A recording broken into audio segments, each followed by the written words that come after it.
Well, Gerard Butler has been a staple on the big screen for decades, and Georgie Tunney sat down with the star to hear all about the role. He can't believe he gets to tackle all over again. This is Sparta! Gerard Butler is the lovable Scotsman who knows a thing or two about abs and action. You're not a killer. I am. But for kids, no role tops the formidable Viking Stoic in How to Train Your Dragon 1, 2 and 3. No matter how this ends, it ends today. Now he's bringing Stoic to life for the saga's live-action reimagining. The reign of the dragons. It's right here, right now. Gerard Butler, hello from Australia. How are you? I'm good, Georgie from Australia. How are you? I am very, very well, and I'm very happy to be talking to you about this fantastic franchise. What does it mean to you to be back with a character that you've loved for so long and live action? It's a great movie. It's fun. It's very hard to do press for a movie when you really don't love it.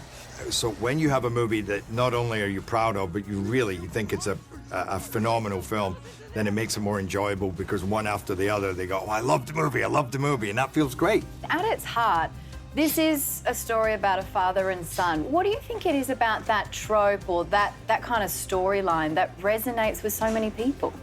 Family it's the most important thing too, is whether you're a son or father, not just father-son, but mother-daughter, mother-son.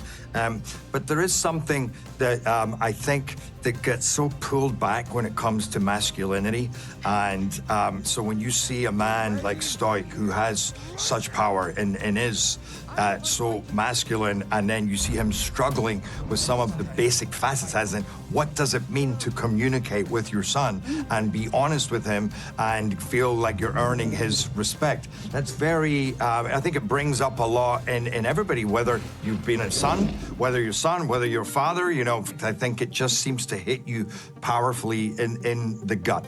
What does it bring up for you?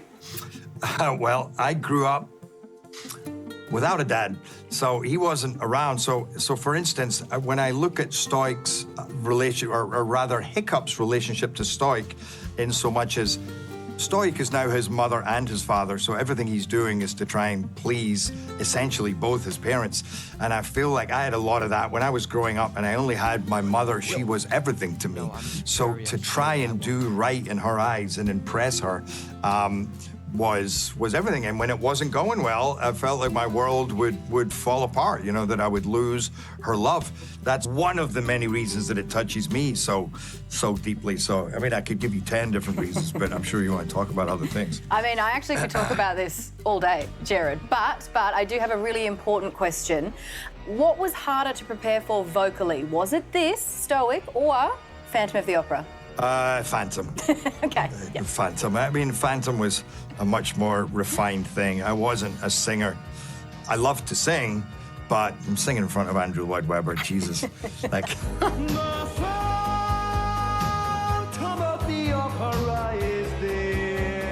Do you remember his review? Yes, I do. I'll never forget it.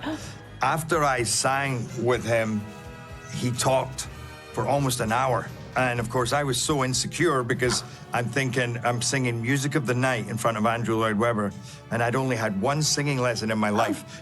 So he talked in great depth about my voice and what it meant. Now, in actual fact, he was saying a lot of great stuff, and he was saying where it needed work. I just took it all as an insult. And I remember leaving with Joel saying, I was terrible. And he was like, are you kidding? Did you listen to what he said? So I guess just the fact that Andrew Lloyd Webber was talking in such length and, you know, and so involved that I should have seen that as a good sign. But I was just hearing, you know, terrible. Are you better at taking those kind of compliments now? Yeah, I think I believe them more, but it also doesn't bother me. Like I say to people, look, tell me the truth. I don't care if it's bad. It's not going to help me, you telling me you think, not just me or the movie. I'm not going to learn anything by you just saying, oh, well done, amazing. By the way, talking about mother wanting to impress, that's where that comes from. That whole perfectionism thing is like, I gotta get him. I gotta get it right from him. I don't want to make my mum sound like a dragon. She was the best woman ever. But for sure, when you are a child and to a single parent, and there's 3 of you, you know, you're like the chick vying for the most attention to be the best. And that leads to perfectionism, which helps you in your career, but maybe sometimes makes your life a little less satisfying. Yeah. It's like, relax, chill out, it's fine. Well, how do you go then with fan feedback? Because you must get it a lot. I mean, your body of work is so extensive and it covers so many very different films, like something like P.S. I Love You, which means so much to so many people. How do you cope with that? Oof. God, that's well, I'm struggling to answer that question. That's weird. Maybe sometimes it's hard to hear because you realize you have a big. I think as I get older, and I'm reminded, and people go, "Oh, I love Phantom, P.S. I Love You," or these different movies. You go, "God, that is a lot of movies."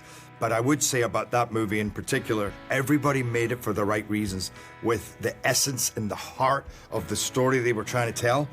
I remember saying to the director, you know what I'm going to do? I'm not going to worry about myself in this movie. I'm going to worry about Hillary and look after her. And I felt that was a similar attitude that so many of the crew, the director, the writer, the cast had on P.S. I Love You, which I think is why it's resonated for so long. Well, Gerard Butler, for long may it continue. Thank you so much for the films and thank you for the chat. Thank you so much. You say bye-bye, Alex. That's how we do it. Bye-bye.